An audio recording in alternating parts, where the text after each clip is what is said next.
comunidad de personas, algo, es una pequeña porción de patrimonio que el pater delega a los fili para que administren, para que ejerzan el comercio y demás. ¿Por qué digo los fili y no esclavos bueno, y alini iuris? Por eso, por la relación de sujeción que tienen todos estos individuos al pater familia. Entonces, el fili, ya sea un esclavo o un descendiente, un fili familia. Fili familia, vamos a ver, o alini iuris, son las personas que están sometidas bajo la potestad del pater. Entonces, el pater le da cierta parte del patrimonio, un dinero, un terreno, para que éste lo explote. Pero eso lo vamos a ver en la unidad de familia, vamos a ver en la unidad 3, perdón, en la unidad 4, si dice algo de los peculios. Sí, no sé por qué yo tengo anotado que los esclavos tenían peculios. Cuando estábamos Eso hablando de status libertatis, status civitatis. claro, por ahí si tuviste la clase conmigo, habré hablado al pasar de los peculios de los esclavos, si no me equivoco el peculio adventicio. Pero no, eso es tema del segundo parcial. En lo que es esclavos, para ir, que es un tema un poco, es un tema que siempre se suele preguntar, alguna pregunta de lo que es esclavitud, manumisiones. Bueno, que hay que tener en claro los estatus, que se necesita para ser persona en Roma, tener en claro las manumisiones y la condición jurídica del esclavo. Y recuerden que el criterio de la cátedra es decir que los esclavos son homo servilis, son homos, son humanos, no son cosas. Van a ver que varios manuales, varios autores van a decir que los esclavos son cosas. Si ustedes en el parcial ponen que el esclavo es cosa, lo tienen que justificar y justificar bastante bien. Imagínense que si el criterio de la titular de la cátedra, es decir, que los esclavos son homo servilis, son homos, son humanos, pero no son personas jurídicamente hablando, y ustedes van y lo contradicen, bueno, fúndenlo bien. No lo digan así al pasar porque, bueno, hay que Claro, ser porque en el inteligente. libro dice así, que decía como que en el derecho actual, si lo interpretábamos, se interpretaba como cosa al esclavo, porque no era un Bueno, sujeto de derecho, ¿no? Por eso, pero lo tenemos que decir como usted dice, homo servinis. a ver, el criterio de la cátedra. Ahora bien, yo tampoco soy quien académicamente para decir que lo que dice Argüello, un abogado que escribió el libro de Derecho Romano, contradicción, máximo refutarlo, pero lo que te puedo decir es que el régimen jurídico de la esclavitud se asemeja al de las cosas por la manera en que se transmite. Y ya vimos cómo se transmiten las cosas, cuando vimos Sí. cosas, y son los esclavos res mancipi. Entonces, si decimos que se transfiere la propiedad de un esclavo mediante la mancipatio, y que sería una cosa dentro de las res mancipi, entra la propiedad de los esclavos, ahí es donde se asemeja el régimen jurídico de la compraventa de esclavos a las cosas. Entonces ahí dicen que Eh, son cosas. Pero yo en la clase siempre doy el ejemplo de los jugadores de fútbol. A ver, que yo haya comprado el pase de Lionel Messi al PSG no quiere decir que es mi esclavo y que es una cosa, no. Compré el pase de él para que preste servicios en mi equipo de fútbol. Lo mismo pasaría con un esclavo. Yo compro la propiedad de un esclavo para qué, para que labre mis tierras, para que pinte algún cuadro, para que me arregle la casa, etcétera. Y eso no lo hace una cosa. Es un homo servilis, es un homo, que ya vimos lo que es un homo, que es eh, una unidad psicofísica que tiene raciocinio y que tiene forma humana. Entonces eso lo hace homo. Bueno, es un homo que está afectada su condición jurídica a servir a otro. No es libre. Nada más que eso, pero es un homo. Come, piensa, camina, se divierte, hace como cualquier humano. Nada más que su condición jurídica es otra. yo tengo una pregunta Sí, sobre las garantías reales de lo de bien, la prenda y hipoteca. Yo perfecto, estaba sí. leyendo que te habla de garantía personal y garantía real. Y a mí me quedó la duda de fiducia, si es una garantía personal o real. Cuando hablamos de fiducia, que es la historia de cómo se garantizaba una obligación, que obligación es la unidad 9, que es la que vamos a ver después del parcial, si no me equivoco. Sí. Entonces, en un principio era una especie de garantía personal, pero ¿en qué consistía la fiducia? La fiducia consistía en una obligación accesoria que para garantizar la obligación principal se transmitía la propiedad de una cosa al acreedor. Entonces, cuando hablamos de transmisión de propiedad, hablamos de que el acreedor lo iba a tener materialmente y jurídicamente, y después por un pacto se obligaba ese acreedor, una vez satisfecha la deuda, a entregar la cosa. Porque Después acá va a también venir, hablaba de, sí, porque hablaba de que, creo que decía que no se entregaba la posesión, pero sí se entregaba la propiedad, ¿no? en la ¿Era fiducia tengo así? entendido se entrega la propiedad y la posesión. Después Las dos cosas. vamos a ver en el Picnus que no se entregaba la propiedad, no se entregaba el dominio, sí se entregaba la posesión.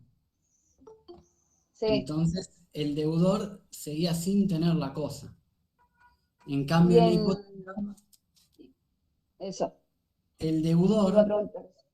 iba a tener la posesión de la cosa, iba a seguir teniendo el dominio, pero garantizaba una obligación principal con, bueno, esta obligación accesoria, que es la hipoteca. ¿Qué pasaba? Si no cumplía con su obligación principal, que era, no sé, darle 100 monedas de oro a fines de mayo a X persona, bueno, el acreedor tenía ciertos mecanismos para hacer que pague el acreedor ejecutando lo que dio en garantía, que era una cosa, una cosa puesta en hipoteca. Ok, gracias por despejarme la No, duda. no, no era. Profe, Sí, tengo otra sí, duda sí. yo.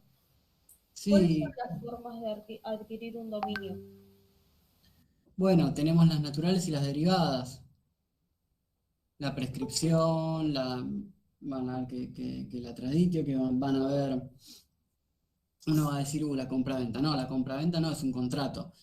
Vas a poder adquirir el dominio por aluvión, abulsión, por la mezcla de metales, que ahora no recuerdo precisamente el nombre. Se adquiere de varias maneras el dominio, por ocupación, pero recuerden la diferencia, y esto va a ser importante, entre dominio y posesión. Posesión es un señorío de hecho, que lo compone el corpus y el animus. ¿Qué es el corpus y el animus? El corpus es tener materialmente la cosa, y el animus es ese elemento subjetivo de querer comportarse como propietario.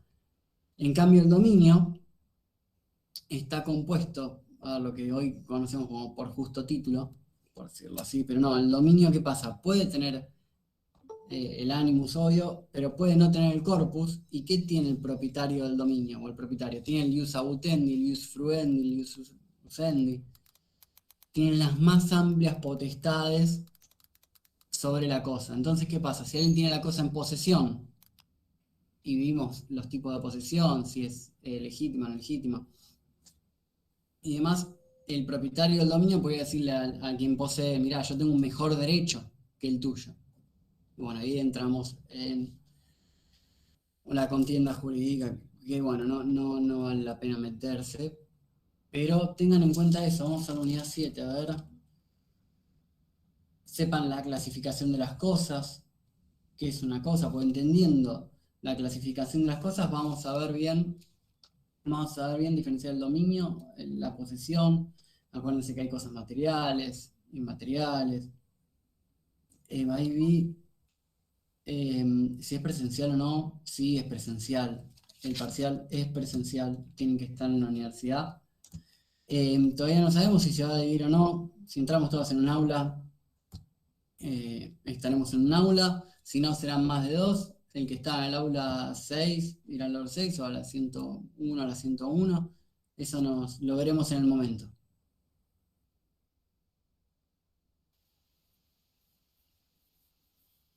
Bien, a ver, en principio no hay nada diferencia, pero si leen a Di Pietro, que es el manual que sigue la cátedra, va a decir que en el negocio jurídico hay un mayor grado de autonomía de la voluntad que en el acto jurídico.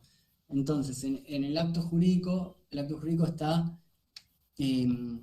digamos, enmarcado, hay una norma que enmarca cómo va a tener que ser determinado acto. Cuando veamos contratos, vamos a ver que los contratos en Roma son nominados. Bueno, después tenemos los contratos innominados, pero en Roma se podían celebrar cierto tipo de contratos que los disponía la ley. Y nada más eso. Entonces eso sería un acto jurídico. ¿Por qué? Porque dentro de la voluntad de las partes, la ley tiene un límite, limita esa voluntad. Ahora bien, en los hechos jurídicos hay mayor grado de autonomía de la voluntad de las partes. Y ese es el ejemplo que hacemos de los testamentos, que es el negocio jurídico por excelencia. ¿Por qué? Porque si bien la norma, la ley regula cómo tiene que ser un testamento, recuerden que eran solemnes, que en un principio se podían hacer ciertos días ante los comicios, en presencia del pueblo y el pontífice máximo, pero después lo que el testador introducía en el testamento era lo que quería, básicamente. En cambio, una compraventa, por decírtelo así, es la entrega de una cosa por el pago de un precio. Y de ahí no te puede salir mucho más. Porque si en vez de pagar el precio es una traditio entre cosas, por ahí es una permuta. Y la ley lo marca eso. ¿Se entendió, Tomás?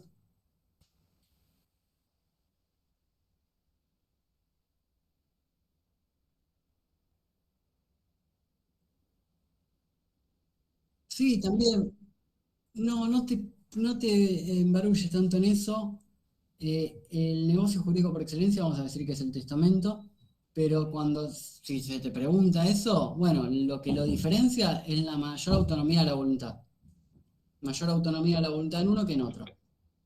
No, de nada. Recuerden que para responder, y esto me gusta siempre aclarárselos, a ver, todavía no sé si son casos prácticos o si son preguntas. Aún no lo sabemos, no nos bajaron la directiva.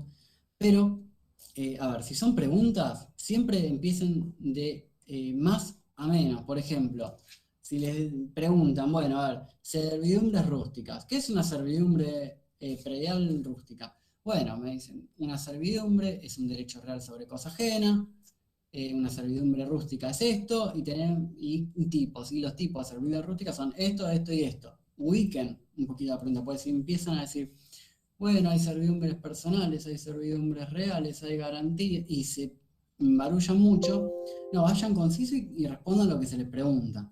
Entonces, servidumbres, bueno, es una servidumbre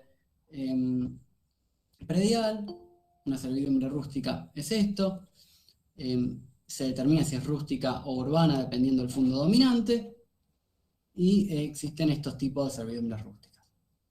Y ahí está bien. Lo mismo en un caso, no se vayan más allá de lo que ponemos en el caso. Si hablamos en un caso de, no sé, Esticho, en la época de la monarquía, pasó esto y esto. Ustedes no pueden saltar con algo de la República o decirme, no, en el imperio por ahí, Esticho. No, estamos hablando de la monarquía. Ya está ahí, ya les ponemos las pautas donde tienen que enmarcarse. Ahí vi en el chat y ya se fue, sí, Aldo, vimos la unidad 8, la vimos el miércoles pasado. No sé, yo estuve presencial, no sé si estuve con usted o no, por ahí en vez de decirle derecho real sobre cosa ajena, iura in re aliena, y dentro de los iura in re aliena vimos que existen las servidumbres, vimos que existen los derechos reales de garantía, y vimos la superficie, y vimos la superficie, y se me fue el nombre, y la Enfiteusis. enfiteusis, y Enfiteusis. el vinagro vectigalis. Tengo una pregunta yo, profe. Sí, Barros. ¿Qué era la litis contestatio? Tuve una parte hoy leyendo y vi que se pronunciaba cada rato en una parte. Bien, importante. Unidad 6, proceso. Sí, A claro. ver, vamos a ver que hay tres grandes tipos de procedimientos en Roma, o procesos. Tenemos las legis actionis, que fueron las más antiguas, el procedimiento formulario, y por último el procedimiento extraordinario o cognitorio. En los dos primeros, en el proceso de las litis actionis y el proceso formulario, la litis contestatio, básicamente, se lo voy a decir muy, muy en criollo, era una bisagra que hacía ¿qué? Hacía que se termine la etapa in iure y se pase a la etapa in judicio. ¿Y cuándo ocurría la litis contestatio? Bueno, cuando el actor, digamos, presentaba la demanda, por decirlo así, interponía sus hechos o sus pretensiones ante el magistrado funcionario público, el demandado las contestaba. Recuérdense que el demandado se podía allanar, podía contestar, podía negar los hechos. Bueno, y una vez que se trabó la contienda, se trabó la litis, por decirlo así, cada uno dijo, bueno, yo reclamo esto y tengo esto para probarlo, usted lo que dice es mentira y tengo esto para probarlo. Bueno, la litis contesta y quedaron marcadas las pautas del litigio por el cual un tercero, un juez privado, va a decir si se absuelve o se condena al demandado. ¿Se entendió?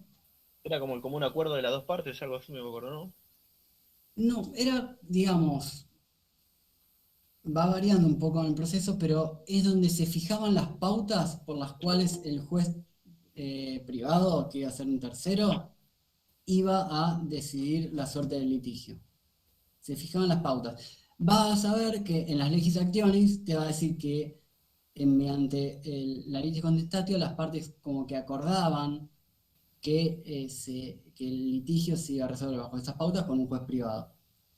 Y en el procedimiento formulario ese carácter cambió un poco, en vez de acuerdo, no fue tan así sin un acuerdo, sino que se redactaba una fórmula que la redactaba el pretor, y bajo esa fórmula, que era escrita, diferente a las legis actionis, que era escrita, el tercero, juez privado, iba a resolver.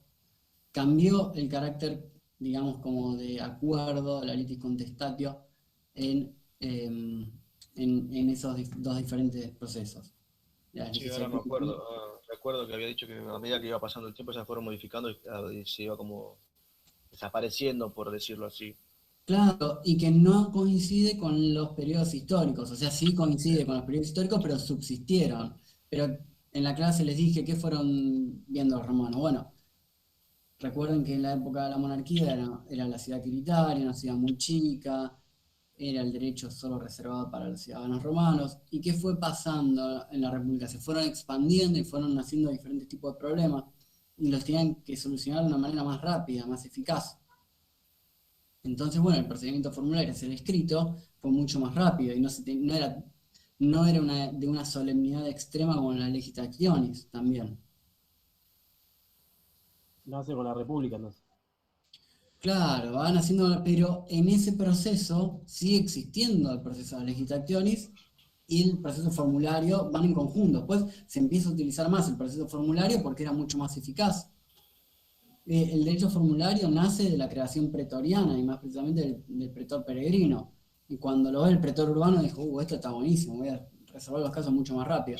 Y fue para adelante, básicamente. Y lo mismo va a pasar con el procedimiento cognitorio y el formulario. Sí, Van a profe, poder subsistir un tiempo. Sí, sí, no sé quién habla. sí, ya que estamos viendo procesos, ¿podría hablar rápido también del último proceso, la cognitio? Sí, a ver, las grandes diferencias y la mayor diferencia, que si lo tienen que poner así en el parcial, la diferencia entre el proceso cognitorio básicamente y los otros dos es que se resuelve y se sustancia, se resuelve todo ante un juez que es un funcionario público derivado de la potestad, de la autoridad del príncipe. Se hace todo el proceso en el proceso cognitorio ante un juez y ese juez es un funcionario público. O sea, que cobra ese juez, no es un juez privado y no se lleva, digamos, la etapa in iure ante una autoridad pública, llámese pretor o una monarquía ante quien corresponda. Lo importante es eso, no se divide el proceso en dos etapas, sino que es toda una etapa el proceso. Eso es lo más importante. Después, otra de las importancias es el in ius vocatio, que es la citación en juicio.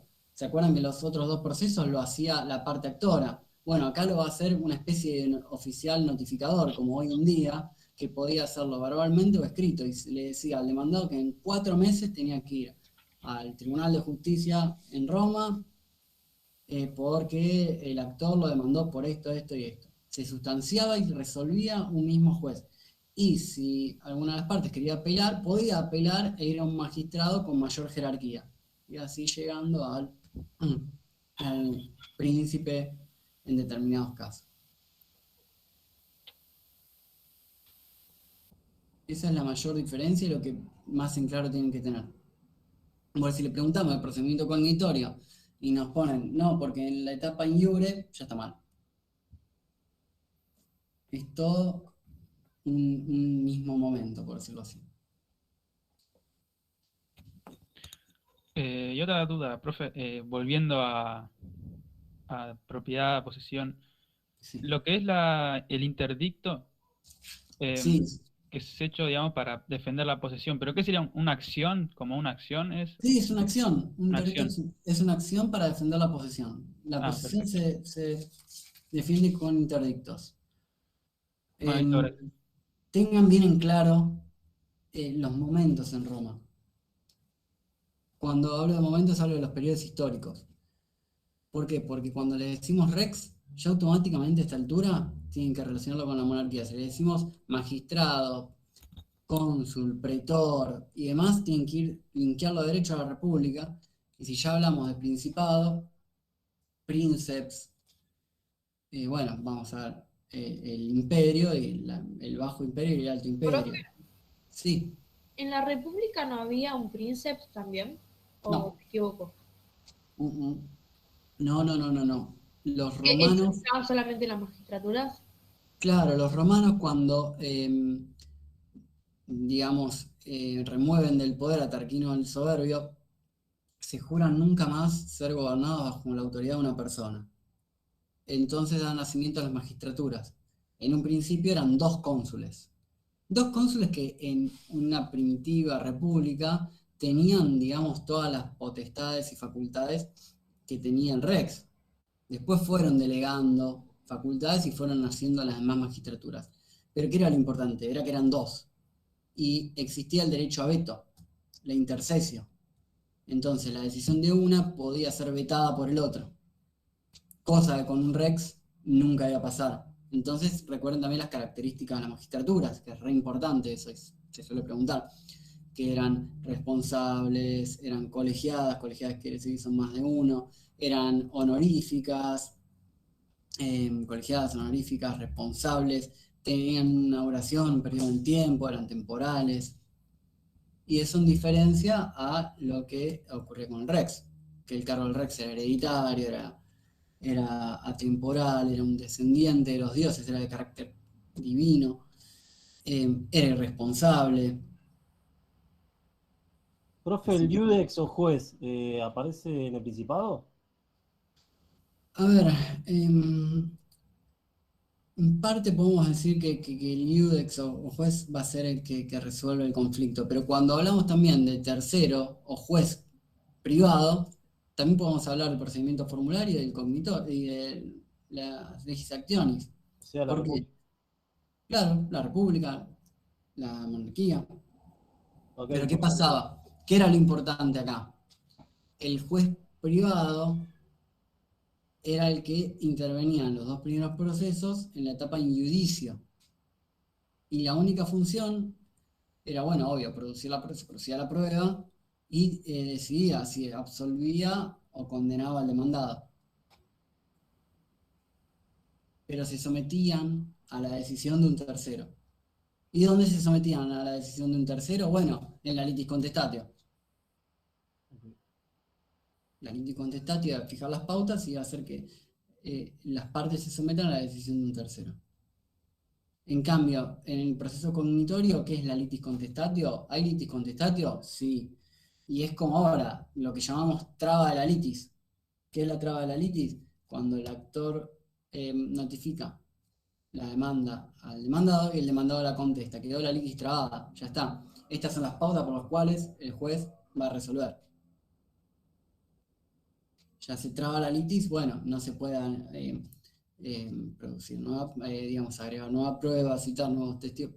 obvio siempre hay excepciones y el código nos da los plazos para hacer, digamos, ciertas cosas. Pero básicamente la traba de la litis es esa.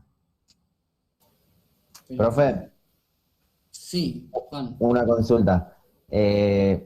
Con respecto a las fuentes del derecho, en la monarquía pueden ser las mores maiorum. No.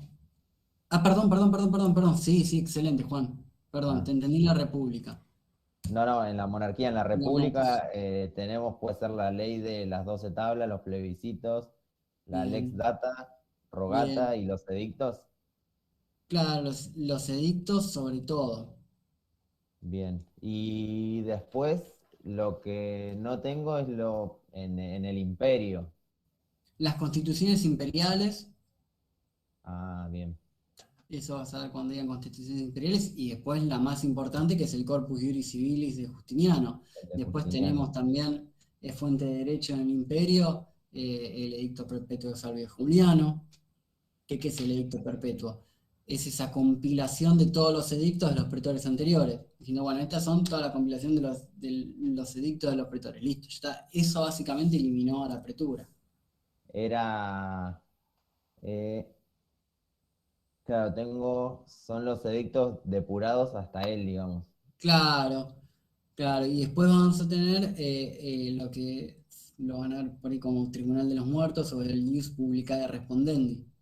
Esas respondas, esas resoluciones de casos que los juristas más destacados hasta la época ¿La habían hecho. la ley de citas también puede ser una fuente o no?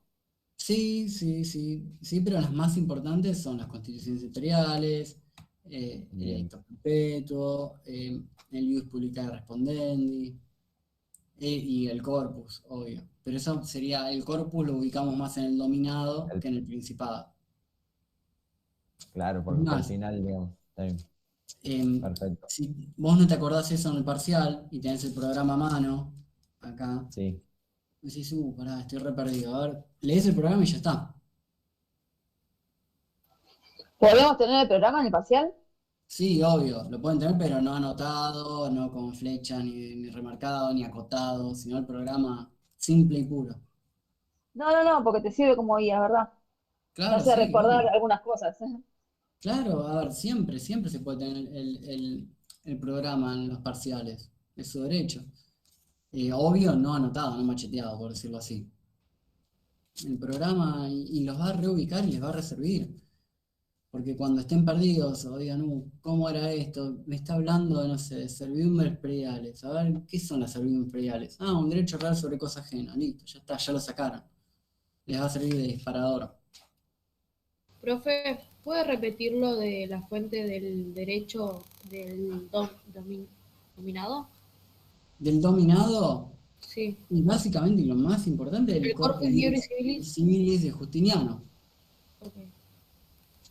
Eso es lo más importante que perduró y fíjense cómo trascendió eso que, a ver, de ese Corpus Juris, bueno, los glosadores, los posglosadores, Napoleón va a basar el Código Civil francés en el Corpus Juris, el Código Civil francés lo va a tomar Fleitas para hacer el Código Civil brasilero y Vélez va a agarrar el Código Civil brasilero, el Código de Napoleón, va a agarrar, obvio, el Corpus Juris y va a ser nuestro Código Civil que lo seguimos usando hasta hoy en día.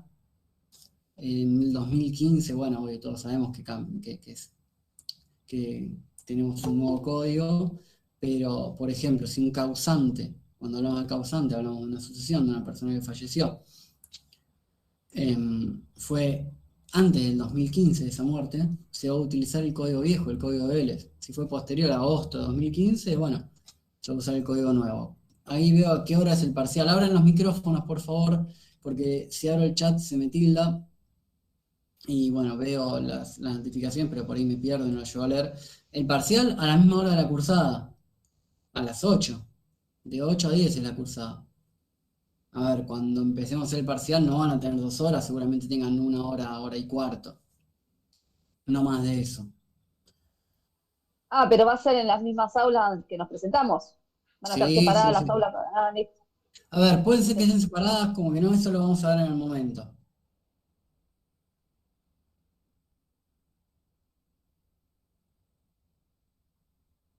¿Y qué les podemos preguntar? Ahí veo que Jacqueline habló. Todo lo que esté en el programa de la unidad 1 a la 8. Por ejemplo,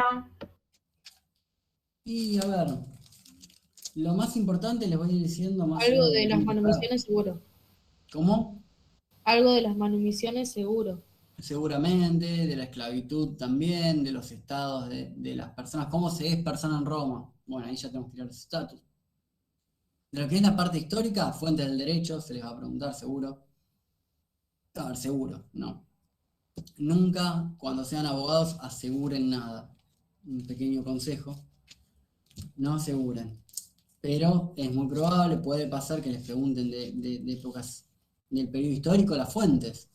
Las fuentes y las instituciones jurídico-políticas. Nadie les va a preguntar, a ver, ¿qué ocurrió con el atropello de Lucrecia? O ¿en qué año se dictó la lex? No preguntamos así. A ver, la parte histórica es importante, pero a ver, no van a ser historiadores, van a ser abogados. Entonces, ¿qué nos interesa? Las fuentes del derecho, cuáles eran las instituciones jurídico y políticas de ese momento y las características. A ver, ¿qué función tenía el Senado en la República? ¿Existía Senado en el Principado? No sé, las reformas de Constantino, las reformas de Servio Tulio, los comicios. ¿Qué era un comicio? Así se les va a preguntar. Después de personas, bueno, ya lo hablamos bastantes. A ver, los dos últimos puntos de las personas se preguntan poco, pero se pueden llegar a preguntar, los tienen que saber. Factores que alteran la capacidad de las personas, ya los vimos. Personas jurídicas lo vimos poco menos. Se puede llegar a preguntar. A ver, sí, pero yo creo que tendrían que prestarle mayor importancia a los puntos 4.1, 4.2 y 4.3. Hechos y actos jurídicos, bueno, básicamente el negocio jurídico. Acuérdense los elementos esenciales, los elementos accidentales, los naturales. Les podemos preguntar, no sé, ¿qué es el plazo? Diga dos elementos accidentales del negocio jurídico. Descríbalos y bueno, ustedes ya tienen material para hablar. Traten de no guitarrear, de ir conciso a la pregunta. A ver, del proceso, bueno, sepan bien los tres tipos de procesos, diferenciarlos uno del otro, más o menos en qué época corresponde cada uno. Derecho de las cosas, sí, sabiendo la clasificación de las cosas vamos a saber posesión y dominio, las diferencias entre la posesión, la diferencia entre el dominio. A ver, si les hacemos una pregunta y cuando hablamos de derecho real sobre la cosa ajena, lo vinculamos a la unidad 7 que es la posesión y el dominio. Una persona que tiene en usufructo un bien inmueble, o sea, estamos hablando de un derecho real sobre cosa ajena, que es una servidumbre personal, porque es el usufructo, porque se le da por las determinadas características del sujeto y solo ese sujeto. Pero bueno, puede llegar a tener o adquirir el bien o ser propietario por prescripción adquisitiva. ¿Qué dirían ustedes? O sea, quien tiene un usufructo en su favor, puede después ir y decirle, señor magistrado, yo hice la prescripción adquisitiva de este inmueble y ahora soy el propietario. No, porque no podía ser dueño y aparte, o sea, ser dominado y servidumbre. En No, no principio, Ahora sí era, ¿no? Profe, no entendí la pregunta yo. bueno, a ver, la hago de vuelta y vamos viendo las diferentes respuestas para después llegar a la respuesta mejor armada. Si una persona tiene en su favor una servidumbre de usufructo, tiene un usufructo en su favor, ¿no? Puede después plantear la prescripción adquisitiva, que es una forma de adquirir el dominio de esa cosa, que puede ser un inmueble, puede ser una cosa mueble. O sea, yo lo tuve durante 20 años. Fui usufructuario durante 20 años. Puedo agarrar y decir, Sí, si fueron 20 años, sí. a ver, ¿alguien que opine lo contrario? Lo puede hacer si el titular del dominio falleció y no hay herederos. Claro, depende el tiempo. Si es por tiempo. También, 20 la años. persona lo En Roma eran 2 años. Usucapio. Por A ver. usucapio. Bueno, el usucapio, pero puede haber usucapio si ya tengo un usufructo en mi favor. No, porque No. lo que daba era el uso y el goce del fruto, pero no lo que era el, El dominio. o sea, la posesión, el dominio. Me parece Tiene que que era ver así. con el animus. Y la posesión ya Ahí tenía. está, ahí me gusta más.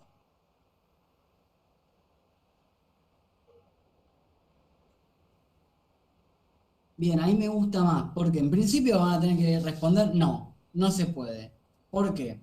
Uno, porque en el usufructo, y ahí van a definir más o menos lo que es usufructo, porque en el usufructo se entrega el uso y el goce de una cosa a una persona por un lapso, por un tiempo X determinado, que si no se estipula el tiempo es hasta que el usufructuario, o sea, quien tiene a favor el usufructo, muera. Y no importa si el titular del dominio muere o no, porque el usufructo subsiste el usufructo. ¿Y qué iba a pasar? El titular del dominio iba a tener lo que los romanos conocían la propiedad desnuda, la nuda propiedad. O sea, tenía el dominio, tenía el ius abutendi, que lo podía usar el ius abutendi, pero no en desmedro del usufructuario. Entonces, si el titular del dominio lo quiere vender, sí, lo vende, pero tiene constituido un usufructo. O sea, hasta que ese usufructo no se extinga, no va a poder tener el usus, básicamente el ius fruendi, que es la percepción de los frutos. Entonces van a decirme no, por esto, por lo que acabamos de decir. Entonces no puede adquirir el dominio un usufructuario por la posesión. Y aparte, además, ¿qué pasa? Si uno quiere adquirir el dominio mediante la prescripción adquisitiva, ¿qué tiene que tener? Bueno, tendría que tener primero la posesión. Y la posesión es tener la cosa. Entonces, el corpus lo tiene, lo posee, porque lo usa, porque persigue los frutos y demás. Ahora bien, no tiene el animus, porque no tiene la intención o esa cosa de comportarse como el dueño, básicamente, con miras de adquirir el dominio. Recuerden que para tener la posesión tenemos que tener el corpus y el animus. Entonces, quien tiene un usufructo en su favor no va a poder adquirir el dominio por prescripción adquisitiva. Ahora bien, ustedes, y ahí es cuando, ahora me voy a ir por las ramas, y es lo que no tendrían que hacer ustedes, pero recuerden los interdictos posesorios, bueno, pero estamos hablando de posesión, y bueno, o una acción, o cuando alguien poseía indebidamente, que si yo poseo la cosa, la reivindicatio puede ser, pero yo quería ir al uti posedetis, pero no viene al caso y no los quiero marear. No. Una consulta. Sí. Este tema que recién hablamos, ¿puede tomarse como un caso que se presenta en el parcial para identificar bien lo que sería un caso y lo que es definiciones? Sí, a ver, ¿Puede la estar respuesta va a explicado ser la así? misma. Porque mira, Ok. si yo les pregunto, una persona que tiene en su favor una usucapión, ¿puede adquirir el dominio de la cosa por prescripción adquisitiva? Me va a responder lo mismo.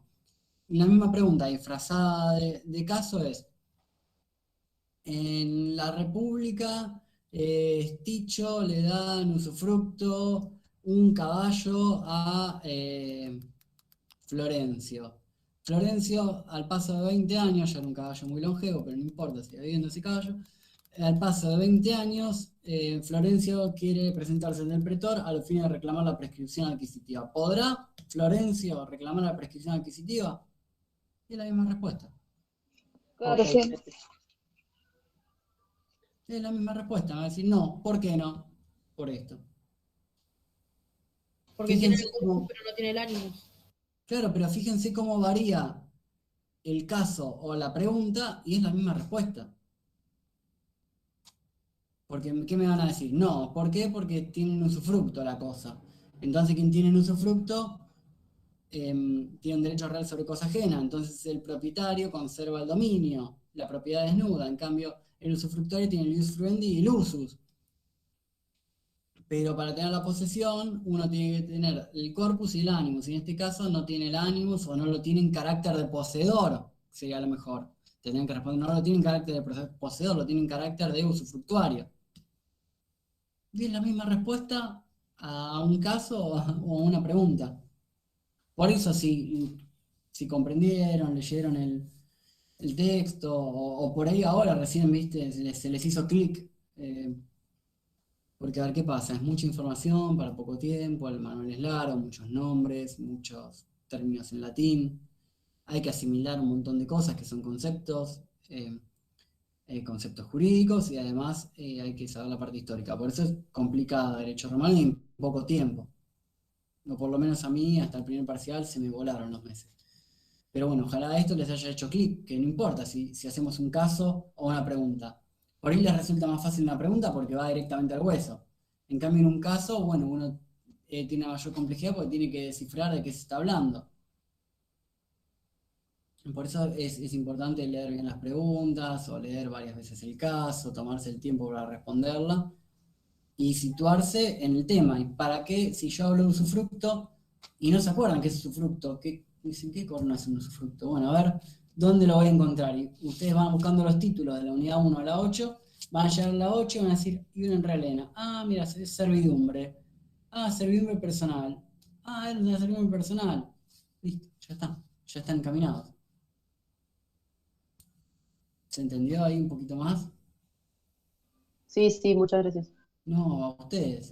La idea de nada me sirve y a ustedes menos que yo esté repitiendo como un loro las 8 unidades en 1 hora o en 2 horas. Se van a ir más mareados y atormentados, diría, porque los nervios antes de un parcial creo que fue la sensación más linda después de terminar la facultad. Profe, ¿le hago una consulta? Sí, obvio.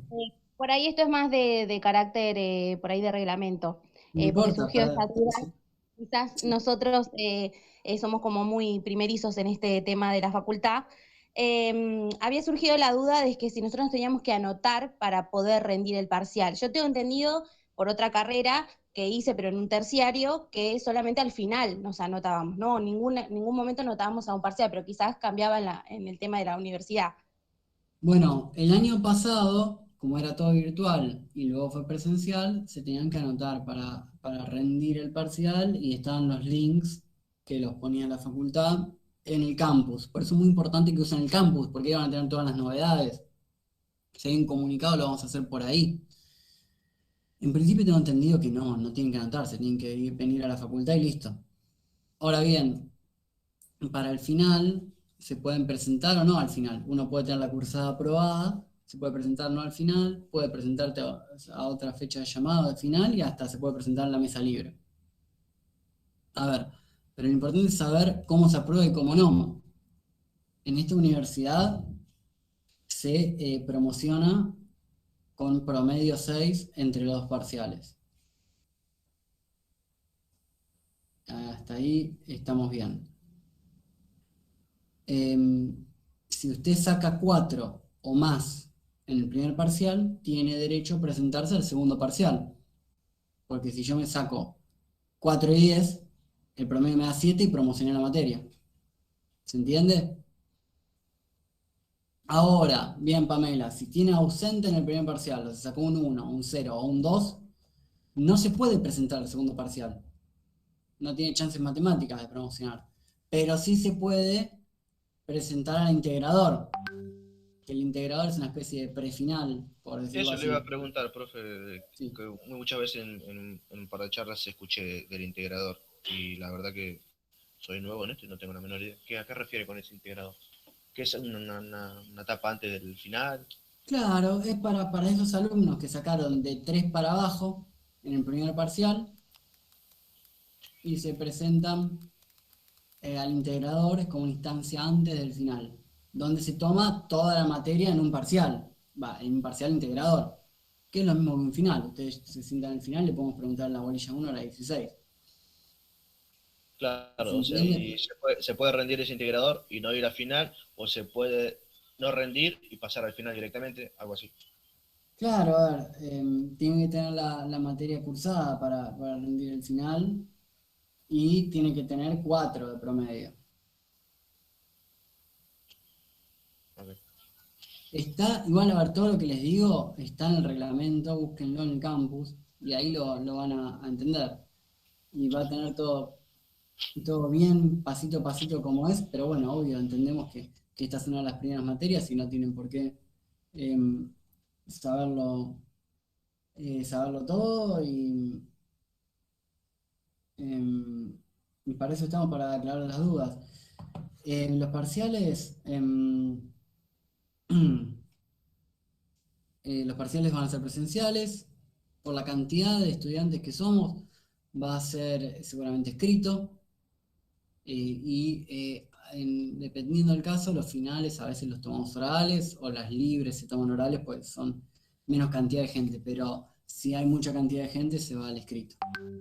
De hecho, si van al campus, van a ver el cronograma de la materia y va a decir cuándo se toma el parcial, cuándo se entregan y publican las primeras notas. Alguien, no sé si me preguntó el certificado laboral, como estuvo una noche, me imagino que muchos de ustedes trabajan durante el día. Voy a cargar el parcial en el SIU y lo tramitan a través del SIU. Es todo electrónico. Va a estar cargado el primer parcial de Derecho Romano. Nos vamos a poner a todos ustedes como estudiantes, y se imprime la constancia ahí, donde figura día y hora, materia que fueron a rendir. ¿Alguna duda? Profe, Sí. le hago una consulta. Sí. Yo le había preguntado, había escrito ahí en el campus, pero no me contestaron. Lo que es la clasificación de las fórmulas, ¿entra? Porque no estaba en el cronograma, pero por la duda pregunto porque capaz que... A ver, ¿usted nos mandó mensaje privado o lo escribió al foro? Al foro, en el foro. Ah, bueno, a ver, se trata de responder al foro, pero por ahí va a tener mejor respuesta si escribe por privado.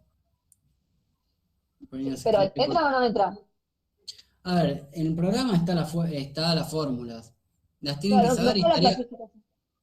claro, estaría bueno que las sepan las fórmulas, pero, a ver, con saber las partes de la fórmula yo creo que está bien. No solemos ir tan en profundidad, pero bueno, cuando se habla de la fórmula hay que tener una noción general y saber. Pero yo le diría que ubicándose en el proceso, las características por ahí de la fórmula, que es escrita, que la redacta el pretor, que pueda haber una contestación y en la fórmula el demandado podía imponer o poner excepciones, cosa que en el proceso de las leyes acciones no lo podía hacer. Podía reconvenir, lo que hoy conocemos como reconvenir, eso podía hacerse en el proceso formulario. Las excepciones son la prescripción, el pago, la remisión, bueno, casi como las excepciones que tenemos hoy en nuestro código procesal. Pero bueno, la verdad no sé qué le van a preguntar, qué le vamos a preguntar. Sí, les puedo ir comentando que en el primer parcial no se suele ir muy al hueso, muy profundo. La idea es que estén ubicados, que sepan. A mí me interesa más que distingan que en el proceso cognitorio no se divide en etapa in iure y en judicio, saber qué son esas etapas, que es la etapa in iure, que es la etapa in judicio, que es la lite contestatio, que por ahí preguntarle qué tipo de fórmula. Es como, pueden preguntárselo, sí, léanlo, pero lo importante es estar bien ubicados y ser concretos en las respuestas. Ahí, Listo. No, así no lo tomo como prioridad. Como otras cosas. Clasificaciones, capaz que vi, pero no acá de fórmula, sino de otros temas. Claro, a ver, si no está en el parcial, a ver, puede estar en el parcial y vos te lo preguntas y me vas a querer matar, ¿no? Pero, a ver, si no están en la letra chica del programa, y bueno, a ver, sepan bien esto, lo del programa, los títulos. Estudien por los títulos también. Si no está en el título del programa, bueno, no lo lean. Pero no les puedo Yo estoy decir. estudiando así. O sea, léanlo, sépanlo, porque el conocimiento no ocupa lugar y está bueno saberlo. Y sin irse por las ramas puede meter un bocado más en la respuesta, obvio va a subir la nota del parcial. Perfecto. Gracias, profe. No, nada, Laura. Hugo, querías decir algo. No, estaba abierto el micrófono, no, perdón. Ah, bien. Ahí veo Lorena, Lex Rogata y Lex Data. Bien, a ver. La Lex Rogata es la que se vota en los comicios directamente a propuesta de los magistrados.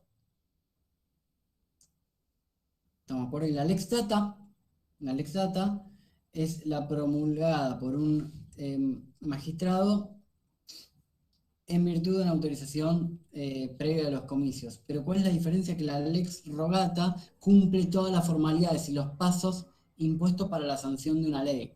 Que pase con los comicios, que se voten los comicios y luego que se publique. En cambio, la Lex Data es la que da un magistrado, obvio, con permiso de los comicios, pero en facultad de su ius edicendi. ¿Se acuerdan que vimos el ius edicendi? Que era esa facultad de dirigirse al pueblo y crear derecho, que es lo que hacían los pretores, básicamente. No sé si quedó contestado eso, Laura. Sí, profe, ya. Laura, perdón, Lorena. Perdón, se me confundieron los nombres. Perfecto. ¿Hay alguna otra duda más? Profe, ¿podría describir un poquito lo que es tenencia?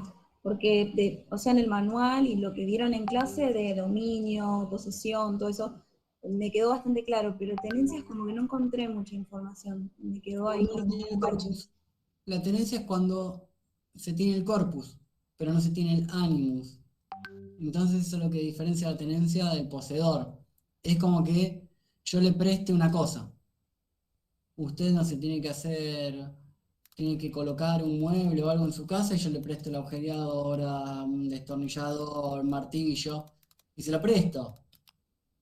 Usted tiene la tenencia, tiene el corpus y lo va a usar, pero no va a tener el animus de quedárselo y de tener el dominio de eso. Entonces, cuando lo termino de usar, me lo devuelve. Eso es la tenencia, el simple tenedor. Y cuando hablamos de posesión o de dominio, uno directamente lo relaciona y lo transporta a nuestras épocas. ¿Y qué nos suena más? A los bienes inmuebles.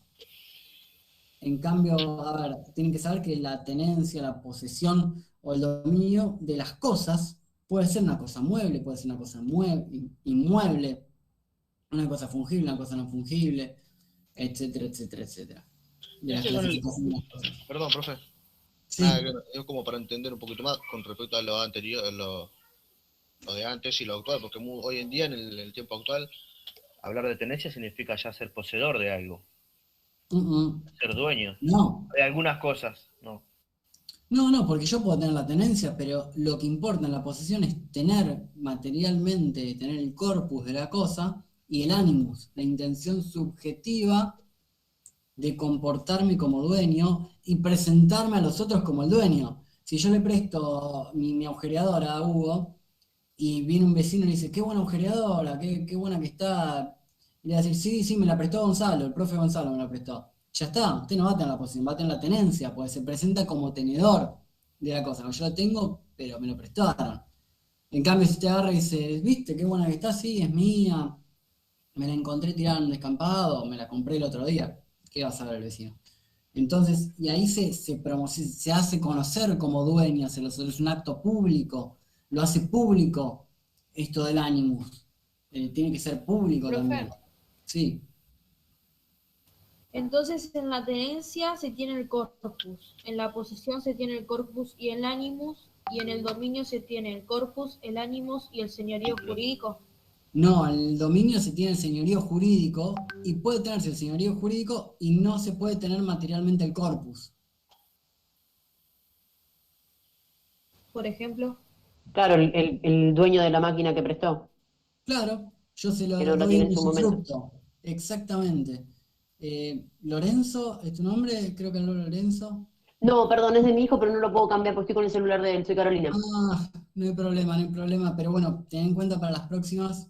Sí, lo que pasa es que me robaron el celular el fin de semana y no Por estoy eso, sin... no pasa nada, puede pasar. Bueno, No, una pregunta sobre un caso de Sí, Matías, dame un segundito, Respondiendo a la pregunta de las compañeras, En cambio, yo le presto la agujereadora a Hugo en calidad de tenencia y Hugo se presenta como tenedor, dice esta agujereadora del profe Gonzalo. Si fuese poseedor, va a decir que es su agujereadora y que tiene el corpus y el ánimo y se comporta como dueño, se la presta a otro, se la devuelven, etc. En cambio, si yo esa agujereadora se la doy en usufructo a Hugo, yo voy a ser el dueño voy a tener el dominio, la propiedad, la nuda propiedad, la propiedad desnuda de esa agujereadora. Y Hugo la va a usar, la va a alquilar, la va a prestar, la va a usar para hacer lo que quiera.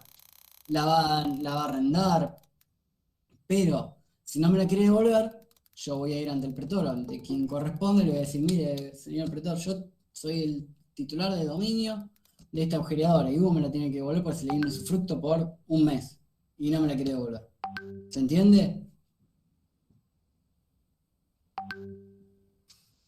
Sí, profe, se entiende, gracias. Buenísimo. Y Matías, decime, ¿qué pregunta tenías? No, de un caso que estaba viendo en mi trabajo práctico viejo, que decía que en la República Romana se quiere sancionar una ley sobre el sacerdocio para plebeyos. ¿Cuáles serían los pasos de la sanción de la ley? Perdón, ¿eso está en el campus o cursaste antes con nosotros? No, lo encontré por ahí y lo mandaron, ¿no? Ni idea dónde. No está en el campus.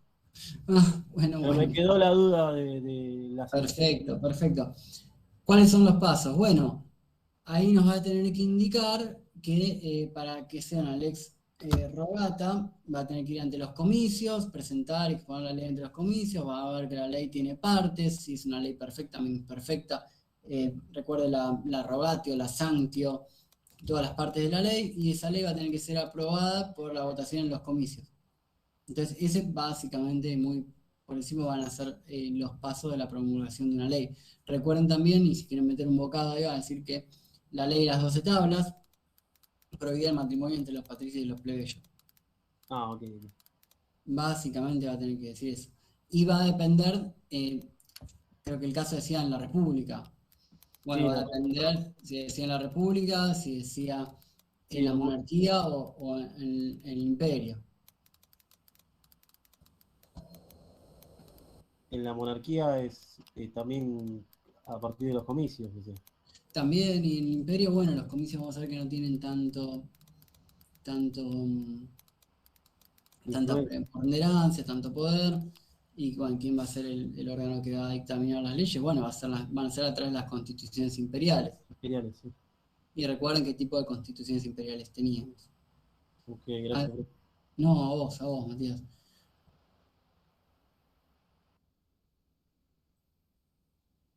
Para la segunda parte de la materia, sí, pues la unidad 9. Obligaciones, fuente de las obligaciones, esa es la unidad 9. Se toma el primer parcial de la unidad 1 a la 8. De la 1 a la 8. La unidad 1 son los presupuestos básicos y la parte histórica. Empezamos la unidad 1 y terminamos con derecho real sobre la cosa ajena o iura in realena, unidad 8. Y el segundo parcial se toma a partir de la unidad 9 a la unidad 16, que es la herencia intestato. Espero que no hayas leído la unidad 9. ¿Te adelantaste? Bien. Mejor. Profe, sí. ¿Me podría decir bien qué es digamos, la definición de lo que serían los edictos? Porque tengo medio confundido los conceptos, me parece, con otra cosa. Se cortó un poco, pero me preguntaste sobre los edictos del pretor. Sí, pero... Excelente, bien. El edicto del pretor, es la principal facultad o característica, lo que va a caracterizar a esta magistratura, es el dictado de edictos, que por medio de que los dicta, por el ius edicendi, ese derecho de dirigirse al pueblo y crear derecho. Ahora bien, el pretor, en sus edictos, iba a plantear cómo se resolvían determinados casos, determinados conflictos y situaciones jurídicas. Recuerden que el edicto lo plasmaba en una tabla blanca que se llamaba álbum, y bueno, y lo publicaba, lo exhibía ante el pueblo. Entonces el pueblo sabía cómo se resolvía determinado caso y cuál era, si era una sanción o no sanción. Entonces, ¿qué me tenés que decir en este caso? ¿Qué es un edicto? Bueno, el edicto es la actividad principal que ejercía el pretor, era eso facultamente el ius edicendi, el edicto consta de tantas partes y es lo que el pretor resolvía o dictaminaba ante la resolución de un determinado conflicto. Y vas a ver que va a haber edictos translaticios, edictos repentinos, edicto perpetuo, se puede conocer, y que sigan pasando de pretor a pretor esos edictos. Por eso el eterno, bueno, lo que era el primer edicto, básicamente, después el edicto translaticio, que era el que pasaba de pretor a pretor, y el edicto repentino era el edicto que dictaba en pretor ante la resolución de un caso nuevo. Básicamente. Ok, gracias. No, nada. ¿Alguna otra duda? Sí, en la República, Damián. Cuando hablamos de pretor, hablamos básicamente de repúblicas. Y también, perdón, ahora creo que Mariana había abierto el micrófono, pero antes les quería aclarar, a ver, sepan en la época de la República las magistraturas, sepanlas, pero a la que más nos interesa es el pretor. En la que sepan el cónsul, sepan el pretor, sepan los comicios, el senado, pero el pretor es lo que más nos identifica a nosotros como un agente del derecho que vamos a hacer. Ahora sí, creo que era Mariana que quería preguntar algo. ¿O que no haya abierto? Sí, profe, yo quería preguntar, dentro de lo que es clases de dominio, ¿no? El dominio quiritario, dominio bonitario, aparecían más, o sea, habían más, ¿no? Por ejemplo, no sé, propiedad provincial, propiedad peregrina, todos esos también son importantes que lo sepamos. A ver, la principal diferencia entre bonitario y critario, sepan que es el dominio critario, que es el dominio bonitario. Y cuando hablamos de provincial y demás, ¿se acuerdan que en la época del Principado existían provincias senatoriales y de provincias del Principado? Básicamente se refiere a eso. Si se tenía la propiedad en una provincia senatorial, si tenía la propiedad en una provincia que dependía del princeps. Recuerden que el dominio tributario era dentro del suelo itálico, reservado para los ciudadanos romanos, para los claro, y que se haya transmitido por las formas del dominio, digamos, por las correspondientes medios de transmisión, que era la manquipatio, el libre cesio y demás.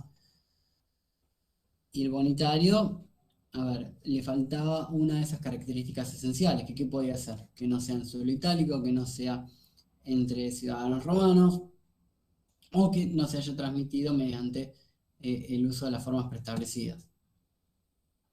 Eso sépanlo, estudienlo, profundícenlo bastante. ¿Hay alguna duda más? ¿Cómo dijo lo último, profe? Que estaba hablando del dominio bonitario, que dijo, le falta una de esas características esenciales, bueno, no era solo itálico, no era entre romanos, y no era, digamos, a través del derecho civil. Claro, de los modos de transmisión de la propiedad del derecho civil.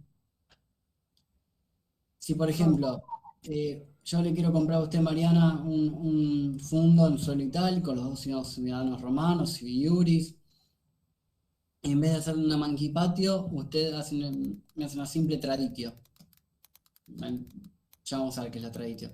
Pero ¿qué hicimos? No respetamos las formas de transmisión del dominio critario. Entonces, ¿qué voy a tener yo? Bueno, voy a tener un dominio bonitario, no critario. Que el dominio bonitario es consecuencia directa de la creación pretoriana. Claro, entonces, las más importantes que por ahí nosotros tenemos que saber distinguir bien son esas dos, lo que es dominio critario y dominio Después lo demás, obvio, estudienlo, sépanlo, pero en el programa a ver cómo está.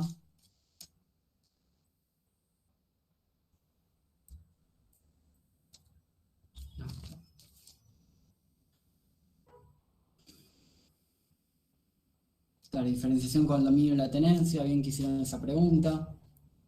Elementos de la posesión, está bien.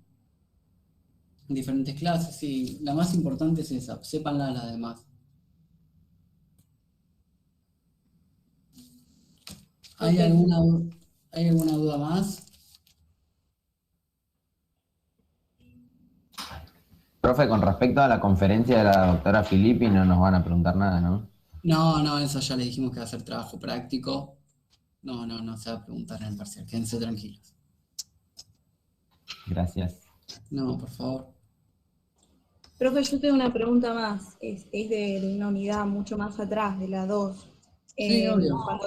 Cuando vimos la ciudad Quiritaria, la República, Sí, Fuentes, sí.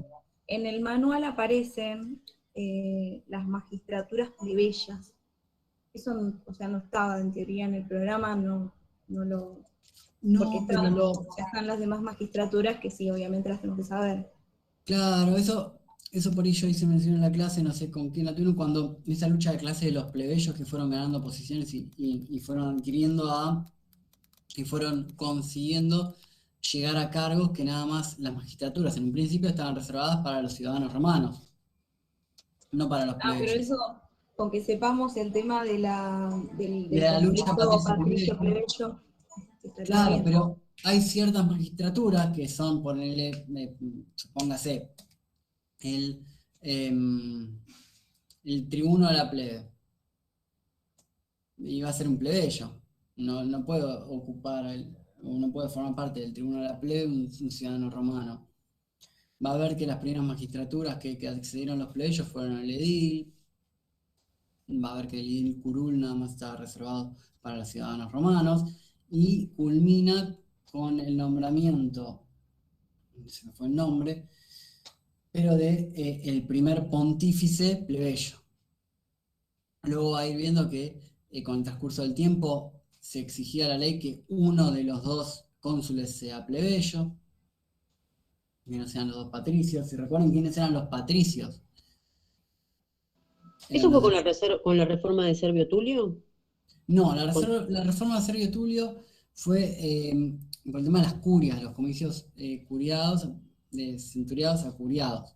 Recuerda que dividió a la población de acuerdo al patrimonio, quien tenía más patrimonio iba a tener más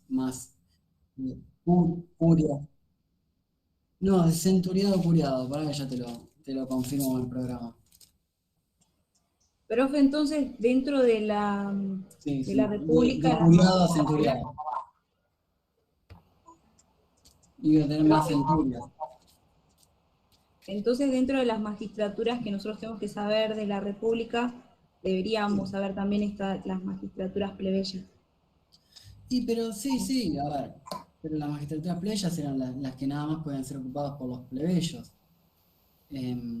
Y entiendan cómo los plebeyos fueron ganando y adquiriendo posiciones y se fueron arrogando poderes que nada más pertenecían a los patricios. ¿Y quiénes eran los patricios? Los descendientes de los patres, de esas 100 personas que Rómulo dijo, bueno, ustedes van a ser los que fundaron conmigo Roma, van a conformar el Senado y son los patricios, los patres, padres de Roma. Entonces ellos se reservaban todos los poderes. Y recuerden que en la ley de las 12 tablas estaba prohibido el matrimonio entre patricios y plebeyos. Y como desde ahí llegamos a que uno de los pontífices máximos sea plebeyo. Una pregunta, profe. Sí. Ya creo que es casi de lo último que vimos. Que no me quedó bien claro el concepto, no sé si lo habrán dicho, pero yo lo estuve leyendo, de habitatio. La habitación es un derecho real sobre cosa ajena de la época de Justiniano, que ¿qué hace? Permite que una persona habite un inmueble, una casa, y que, o sea, la habitación de una casa perciba sus frutos, pero, quería decir, pero no la podía arrendar. Tenía el uso de una casa, era casi como un usufructuario, pero no podía percibir los frutos civiles, si no me equivoco.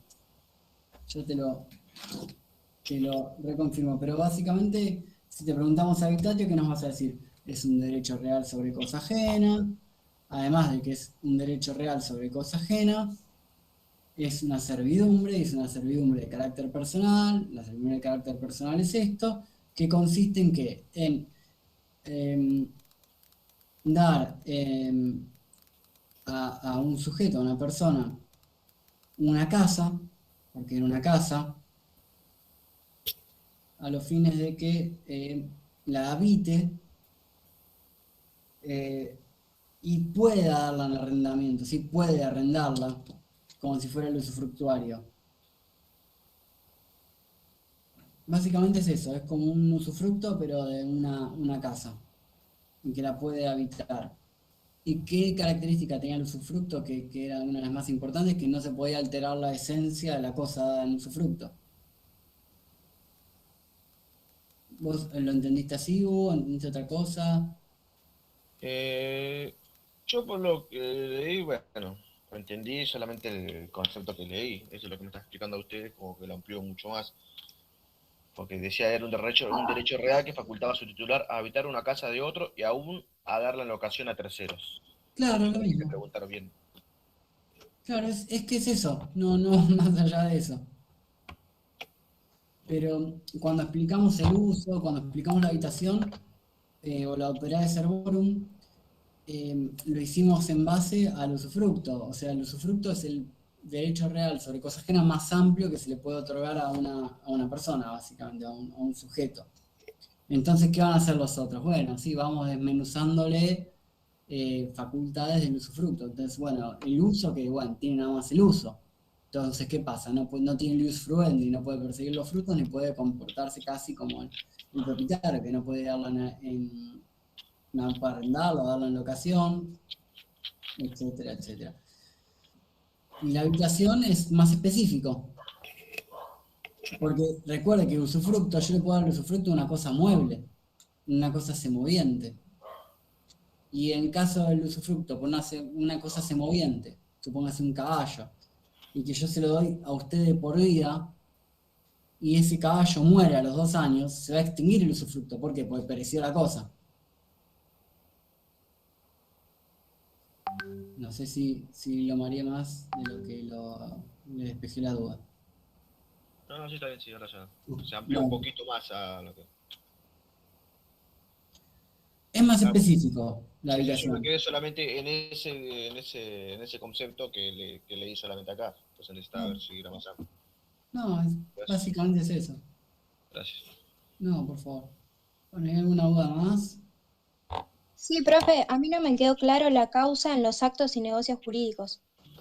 Bien, tenemos la causa fin y la causa fuente. Es uno de los elementos objeto, manifestación de la voluntad, causa, en los elementos esenciales. Ahora bien, tenemos 2 tipos de causa. Causa fin, como les dije, y causa fuente. La causa fuente es de dónde emana ese negocio jurídico. O sea, de qué surge ese negocio jurídico. Entonces, ya sabemos todos que una compraventa es un negocio jurídico. Bueno, la causa fuente de ese negocio jurídico es una compraventa. Ahora, ¿cuál es la causa fin? Bueno, es el elemento subjetivo que tienen las partes en celebrar ese negocio jurídico. Entonces, ¿yo por qué voy a celebrar este negocio jurídico de compraventa con usted, Macarena? Y bueno, para obtener una determinada cosa, y quiero tener esa determinada cosa para usarla. Y usted, su causa fin, que es su elemento subjetivo, bueno, percibir el dinero ¿para qué? Para ponerlo en un plazo fijo. O para tener el dinero para ahorrarlo. Así no mezclamos mucho las épocas. ¿Se entendió eso? Sí, perfecto, gracias. No, por favor. ¿Alguna otra duda más? Sí, a mí no me quedó claro lo de enfiteusis. Bien, superficie y enfiteusis. Lo mismo. Si yo les pregunto en el parcial qué es la enfiteusis y qué es la superficie, ¿cómo van a tener que responder? ¿Es un derecho Es real? una cosa real. No es un derecho real. No, derecho real sobre cosa ajena, sí. Sobre cosa ajena, excelente. No hace falta que hagan esto, pero recuerden que superficie o enfiteusis me dijiste. En realidad de las dos. Bueno, a ver.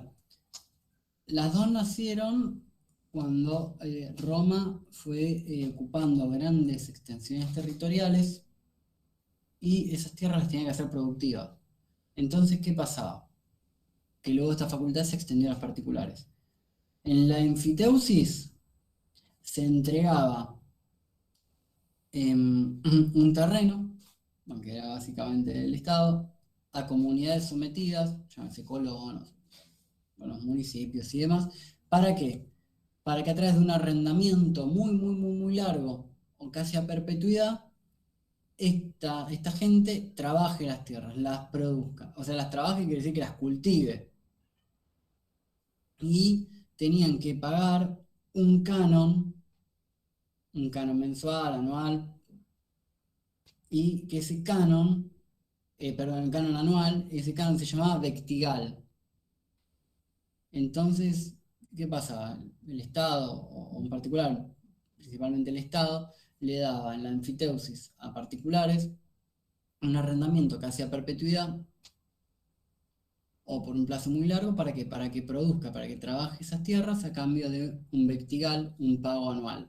Y después, bueno, el colono o la persona que tenga en su poder la enfiteusis, vendía esas frutas, hortalizas, lo que sea, y más, pero tenía la propiedad de esa producción.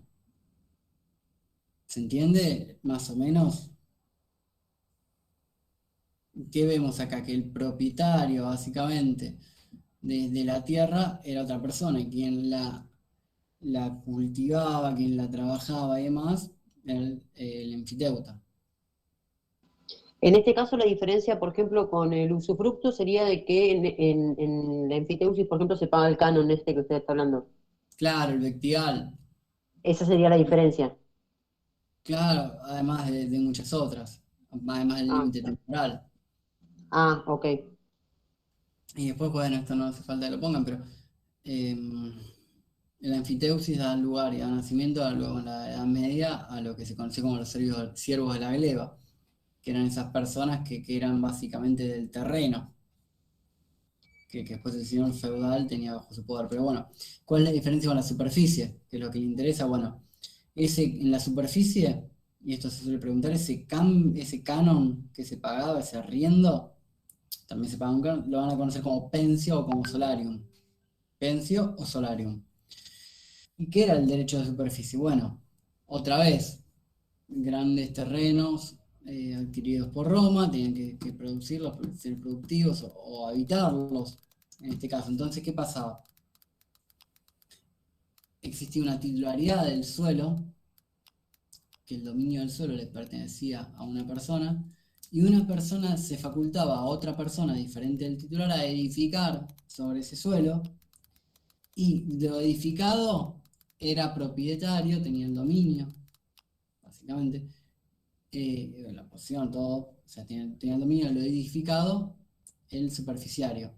Ahora, el superficiario que tenía en su dominio esa casita que construyó en el fondo, tenían que pagarle un pensio y un solarium al dueño de la tierra. Digamos que uno era el dueño de la tierra y el otro era el dueño de lo edificado. Y el dueño de lo edificado tenía que pagar los impuestos sobre ese bien, podía darlo como garantía real ese bien también, pero obvio, todo a cambio del pago del pensio del solarium al dueño de la tierra. ¿Se entiende ahí básicamente la diferencia entre muchos? Sí. Pero para que vayan entendiendo. Después van a ir viendo que hay diferentes cosas, diferentes matices, cómo nacía, cómo se protegía, cómo se extinguía.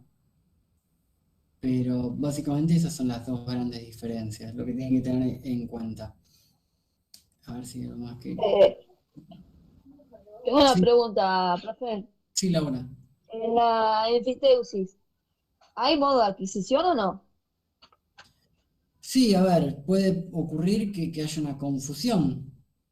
Entonces, cuando hay una confusión, quien es dueño de la tierra y el enfiteuta recae en la misma persona, ya está, no existe más enfiteusis, lo mismo en la superficie. O el enfiteuta ¿Solamente por ese medio? Sí, también puede adquirir y puede comprar el enfiteuta el terreno aquí en otros propietarios. Puede ocurrir que hay una destrucción de la cosa, y ahí va a ser más divertido, porque ¿qué ocurre? Si hay una destrucción del suelo, hay una inundación y no existe más ese suelo, ya está, cae maduro que no va a haber ni enfiteusis ni superficie. Pero en cambio en la superficie, si pasa un tornado y desploma la casa del que era el propietario del dominio, el superficiario, la superficie subsiste, porque el terreno Sí, sigue intacto, sino que es lo que se se puede volver a construyó. levantar. Claro. A ver, no, yo preguntaba por el tema de los modos de adquisición, por la emancipatio, todo eso. Claro, bueno, a ver, el nacimiento, a ver, de la superficie era un poco más informal, y básicamente la voluntad de las partes hacían hacer la superficie. En cambio, bueno, la enfiteusis, como lo que pasaba en la enfiteusis era lo importante, era el ager vectialis, el using agro vectialis, que esas tierras tienen que ser cultivadas, trabajadas, producidas.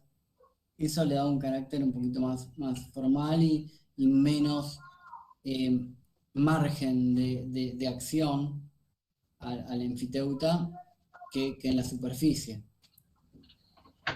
Pero tampoco, porque viste que decías que era casi perpetuo.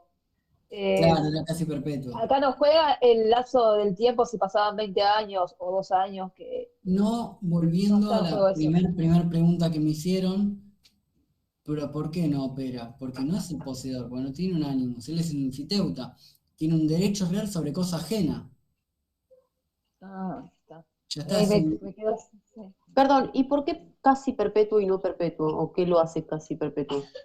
Y es un poquito lo que les dije de los siervos de la gleba. Por ahí hacían un contrato de enfiteusis, perdón, sí, se hacía una enfiteusis, no quiero decir contrato, por un plazo de 100 años. Y recuerden que la expectativa de vida en Ok. Roma era 40, 50 años, entonces por ahí esa enfiteusis pasaba 2 o 3 generaciones. Por eso después le dan Bien. los siervos de la gleba, por eso casi perpetuidad o durante toda la vida del enfiteuta. Claro, a su vez yo también había leído que si dejaban de pagar, perdían la tierra y listo. Y ahí ya terminó la perpetuidad. Ya no perdían la tierra, sino, digamos, el Claro. derecho a trabajar, a ser enfiteuta. Obvio, Ah, está. claro, sí, tenían que cumplir con su obligación, que era pagar el vectigal. Lo mismo en la superficie. Es un tema complejo. Me parece que la unidad 6, 7 y la 8 son las más abstractas y las más Profe, complejas de entender. Sí. consulta, ¿usted admite que tengamos en un papel en la evaluación, por ejemplo, las palabras que están en latín? ¿No corresponde o sí? Y no, todo lo que pueda generar duda y sospecha de que se están copiando, no. Sí, a ver, y nosotros no les vamos a hacer preguntas en latín, ni vamos a pretender que nos escriban en latín, porque Claro. pero a ver, hay algunas palabras que no podemos no saber, sino como que no hay traducción. Si hablamos in iure, in judicio, litis contestatio, ya mucho ahí no podemos hacer. Pero si no se acuerda, no le salen, nos pregunta alguna cosa puntual, como no sé, no me acuerdo cómo se decía la segunda etapa del proceso formulario después de la in iure. Bueno, in juicio, in judicio, te lo vas a acordar. O lo tratás de sacar del programa. No pretendemos que nos lo digan en latín. Y tampoco nosotros le vamos a preguntar en latín o utilizar una palabra súper compleja como para que no entiendan. Hay animus, ánimo aprobandi. Profesor, una consulta. Sí, Con respecto al procedimiento formulario, perfecto.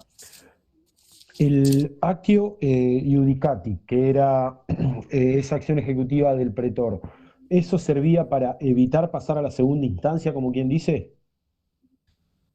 A ver, claro, porque lo que vamos a ver es que hay distintos procesos, procedimientos, y unos son de conocimiento o declarativos, y vamos a tener acciones declarativas, y vamos a tener acciones ejecutivas. ¿Qué necesitamos para hacer una acción ejecutiva? Bueno, una sentencia declarativa, que me digan que el actor venció en el pleito, y que tal persona, o sea, usted me tiene que pagar 100 monedas de oro. Hasta ahí estamos bien. Entonces, si usted me tiene que pagar 6 monedas de oro y no me lo paga, ¿qué voy a hacer? Bueno, voy a hacer una acción ejecutiva. Y ahí tenemos las acciones ejecutivas que usted mencionó, pero ¿qué pasa con estas acciones ejecutivas? Teníamos que hacer el mismo proceso que en las etapas de conocimiento, que había una etapa in iure y una etapa in iudicio.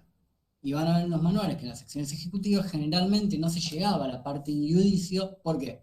Porque el demandado en la etapa in iure reconocía la deuda. Y ahí se comprometía y decía, bueno, toma, te pago tanto. Ahí se Y todo entendía. todo eso se hacía frente al pretor. Y se Claro, evitaba claro. llegar a la segunda etapa entonces. Claro, etapa, a ver, no es que se evitaba, necesariamente si tenía que llegar, se llegaba, pero acuérdense que el demandado se podía allanar y ya mucha escapatoria no podía mucho eludir el demandado en esos casos donde ya había una sentencia declarativa que decía que me debía 100 monedas de oro. Mucho no me iba a poder contestar. A lo sumo, me podía plantear en el procedimiento formulario in exceptio y decirme que ya me pagó y que no lo documentó y que tengo 8 testigos que pueden probar eso y fíjense que tiene estas monedas de oro en la casa el profe Gonzalo. Y bueno, ahí in exceptio, ya me pagó. Entonces ahí sí se pasaba una etapa in iudicio y un juez privado tercero iba a resolver. Pero recuerden esto, que hay proceso de conocimiento, proceso de ejecución. Eso también está bueno saberlo. Muy buena pregunta, Cristian. Espero que te haya aclarado un poquito. Sí, mi duda era esa, únicamente, si había anotado bien esa acción ejecutiva en el proceso formulario. Claro, perfecto. Tengo una consulta, ahora que estaban hablando de eso. Algo para diferenciar también, no sé si del proceso formulario y de la ley de sanciones con el convictorio, puede ser que en esta etapa, en esta acción ejecutiva, en lo que es el proceso convictorio, era automática y en los otros dos había que volver a citar al... Había que volver a hacer un nuevo proceso. Sí, puede ser una de las diferencias. Lo que iba a decir es que el juez, el funcionario imperial, no hacía falta definirse un nuevo proceso, sino que mediante los poderes que le confería el Estado, mandaba a ejecutar la sentencia. Pero eso se Les da decía, solamente en el cognitorio, automáticamente. claro, por Ah, ejemplo, listo. el mismo caso, Cristian me debe 100 monedas de oro. Hay una sentencia declarativa donde dice que me las debe y que en el plazo de 5 días me las tiene que pagar. Sexto, séptimo día no me las paga, se va ante ese juez y le dice, Cristian no me pagó, bueno, vaya con el soldado vesticho y vaya a reclamárselo a la casa. O lo ejecuta, digamos. No hace falta que uno haga un nuevo proceso, lo cite, le corra traslado, la demanda, se defiende, no, ya está. Si ya un mismo juez, ¿se entiende? Hizo una Sí, sentencia perfecto. declarativa, muy buena acotación. Y otra pregunta, con respecto al procedimiento cognitorio. ¿Las ejecuciones son las mismas? En el proceso cognitorio que en el proceso ejecutivo, No, a que en el priori, proceso formulario, porque había ejecuciones individuales y ejecuciones generales. ¿Siguen aplicándose en el otro proceso? no, ¿se acuerda que había, a ver, van a existir y son tipos de ejecuciones, pero a ver, lo que pasa con las ejecuciones generales e individuales es la forma en que se ejecuta. Acuérdense que... Sí, yo eso lo comprendí. Mi pregunta puntualmente es la siguiente. En el caso de que estemos en un proceso cognitorio, ¿no? Ya, bueno, el juez falló a favor de usted que yo le debo las 100 monedas. No, para. La manera de ejecutar es la misma que en el proceso formulario, a Y través depende... de... Claro, ahí te entendí. Y vamos a ver, no va a ser la misma, primero no es lo mismo porque no voy a tener que interponer otra actio para que me ejecutes. Ahora bien, podés ejecutarme de manera general o de manera individual. No sé si Esa era la entendió. pregunta, ahí usted lo respondió. Mi pregunta era si yo no cumplía, si usted, con el policía de la época, por decirlo de alguna manera, me iban a ejecutar de manera general o individual. Si ese Claro, bueno, tipo de eso, ejecución seguían vigentes, como quien dice, sin tener que claro, iniciar un proceso otra vez. claro, exactamente, exactamente. O sea, usted va a ejecutar, pero ¿qué pasa? Si estamos hablando de un procedimiento formulario, va a tener que hacerme la ius Ir vocati, otra vez con el otra pretor vez y ante el empezar el pretor. proceso desde cero. En Claro, en cambio, en el cambio, otro proceso, directamente, si yo no cumplo, me ejecutarán algunas de estas dos directamente. claro, Genial, bueno, exactamente. gracias por responder. No, por favor, pero igual quédense tranquilos que no vamos a hacer tan complicado en el parcial. Por ahí sí, le preguntamos, no sé, ¿qué tipo de ejecución existe? ¿Qué es una ejecución? em, oh, a ver, ¿qué tipo de ejecución te lo podemos preguntar? A ver, si una ejecución general, una ejecución concursal, abonar un distractio, abonar un bendictio y demás. ¿Cuál es la diferencia? No sé, ¿se acuerdan del pignus y la manus inectio? Pero no era que no había en latín. Es que bueno, a ver, hay palabras que no podemos traducir. La manus inectio no se puede traducir. Pero Ok. pero si me preguntás, manus inectio, ¿en qué unidad estamos? O estamos hablando de ejecución, ¿estamos hablando de unidad 6? Sí, estamos hablando de unidad 6. O sea, acordate del procedimiento tal, las acciones ejecutivas en el procedimiento formulario. De ahí ya más o menos tendrías que guiarte. A ver, lamentablemente es derecho romano y palabras en latín hay. Todo lo que se pueda traducir, bienvenido sea. Y bueno, hay partes que no vamos a poder traducir, pues no tienen traducción. Otra consulta, que por ahí no tenga que ver exactamente con el examen, pero se había hablado de que en la clase ya posterior al examen ya iba a ser todo presencial. ¿Hay alguna confirmación al respecto? No, justo dije en la clase presencial, en la anterior virtual que di, la verdad, eso lo tiene que disponer la facultad. Teníamos el rumor, o la esperanza, o que por ahí podía llegar a ser así, pero bueno, tenemos que esperar el comunicado oficial de la facultad que disponga eso. De Ok, universidad, gracias. facultad. No, nada. Por ahora, hasta que no se diga lo contrario, seguimos así. Bien. Perfecto. ¿Alguna otra duda más?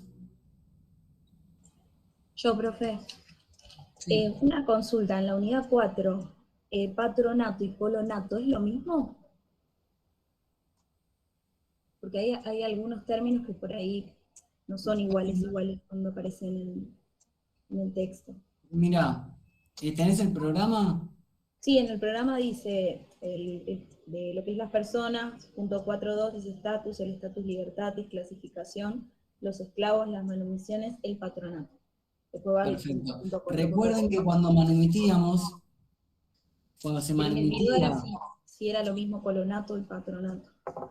Porque tal vez me lo remezclé y nada que ver. puede ser, a ver, fresco, no se me ocurre que haya diferencia, pero va a variar si es colón o patrón. Pero lo importante del patronato, que es lo que lo vimos en clase, ¿se acuerdan cuando manumitíamos solemnemente? Uno manumitía solemnemente a este esclavo. Entonces, ese esclavo, ¿qué iba a hacer? Iba a ser ciudadano, iba a ser libre, iba a ser su ibris, cabeza de su propia familia. Ahora bien, está un peldaño un poquito más abajo que el pater que lo manumitió. ¿Por qué? Porque existía esa figura del patronato. ¿Qué ocurría? En estas manumisiones, si ese esclavo, por ejemplo, moría sin tener descendencia, todo su masa hereditaria pasaba al pater que lo había manumitido. O por ejemplo, por ahí no se podía representar solo en juicios. Entonces decía, vivía libre pero moría esclavo. porque a pesar de la manumisión formal, solemne, de ser ciudadano romano, de ser libre y de ser iuris, aún así debía ciertas cuestiones al pater, como por ejemplo también que tenía que pedir autorización al pater o hacerle saber que lo iba a demandar, por ejemplo. Entre otras cosas. Entonces son esos derechos o hasta por ahí el pater lo asesoraba en algún tipo de negocio jurídico que iba a celebrar este esclavo manumitido, ingenuo, que le vamos a conocer como los ingenuos. ¿Y el colonato te dice un manual o algo te dice alguna diferencia o te dice patronato / colonato o colono? No, en realidad yo iba tratando de seguir, hay algunas unidades que están relativamente ordenadas y otras en las que hay que ir, volver hacia adelante, hacia atrás hasta encontrar. Y me dio la sensación, pero me quedó esa duda, dije, tal vez yo lo estoy interpretando mal y en realidad el colonato es otra cosa. Pero en su momento, digamos, cuando iba leyendo lo del estatus libertad y demás, iba agregando, me quedó la duda si eran lo mismo o si tal vez eran dos conceptos diferentes, porque tal vez es otra cosa, y entonces el colonato acá no aparece en el programa, no entraría, a menos No, que sea un pero equivalente de... no te pierdas mucho en esa diferencia. Entendés eso de las manumisiones, de esa cuestión del patronato que tenía que tener el manumitido hacia el pater. Ajá. Y el colonato va más con algo de una figura del imperio. Perdón, ¿alguien tiene el micrófono prendido? No sé qué es que se escucha en eco. Ah, yo No sé soy. si- Creo que Perdón, soy yo. Mariano. No, pero Pero creo que es mi compu que está haciendo un ruidito medio extraño. Y no te das quería problema. preguntar una cosita más, profe. Sí, Cuando hablábamos del ius civile, de los modos originarios, estaba, bueno, sí. el usucapio.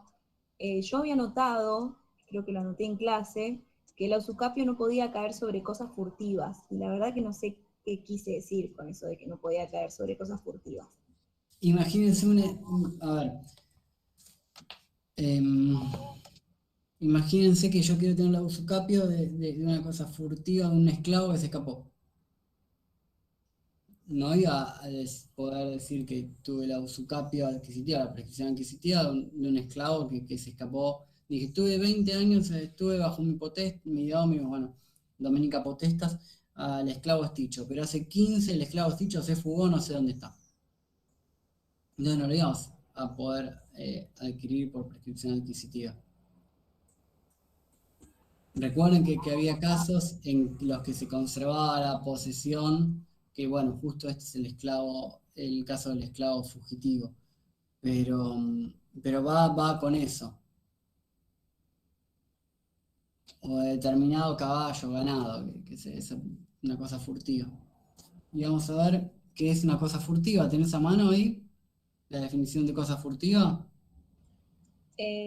No. Pues no se las di. No tengo esa. Ah, ok. Profe, ¿usucapión es lo mismo que usucapio? Sí. Ahí me mareé. Ah, es lo mismo. Ah, listo. Sí. Listo, buenísimo. Gracias. Ah, la cosa furtiva es la cosa robada. ¿Por qué dice furtiva? Por el furtum, que es un delito, ya lo vamos a ver después. Perdón, no se me asoció en ese momento. Pero claro, si yo robo una cosa, no voy a poder tener la posesión de lo robado. ¿Por qué? Porque lo adquirí legítimamente. La cosa furtiva, la cosa robada no se puede usucapir. ¿Por qué? Porque yo le robé por ahí a alguien que tenía un mejor derecho que yo. Una posesión legítima o un dominio.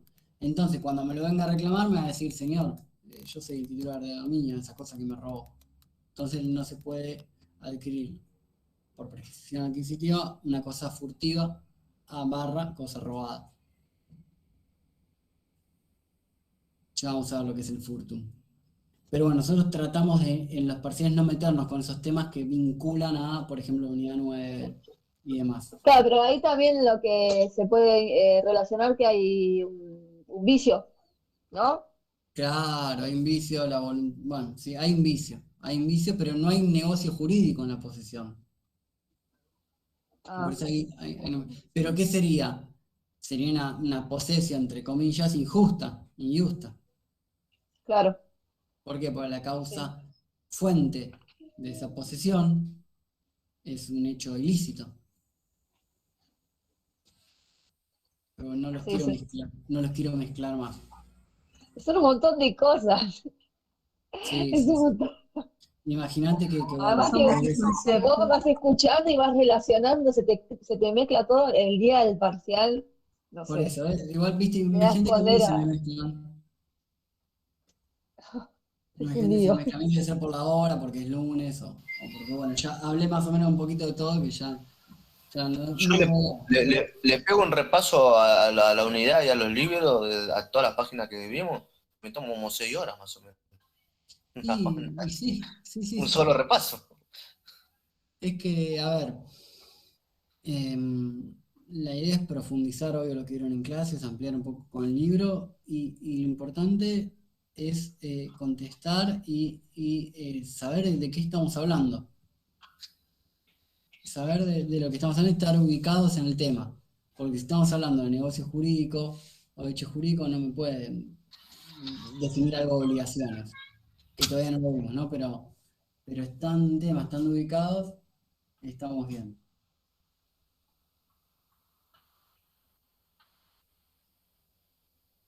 ¿Hay alguna otra duda? ¿Alguna otra pregunta?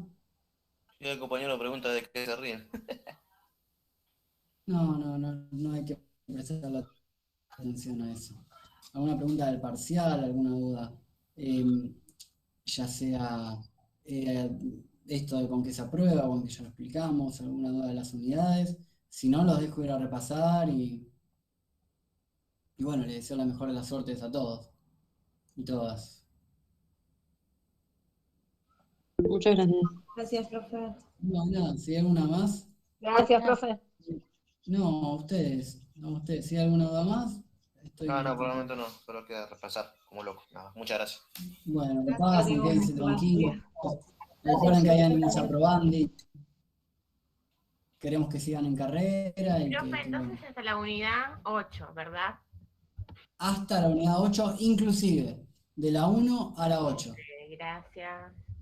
No, a ustedes Gracias, por profe. conectarse. A ustedes. Buenas noches. Buenas noches, que anden bien. Chao, profe, buenas noches. Hasta luego.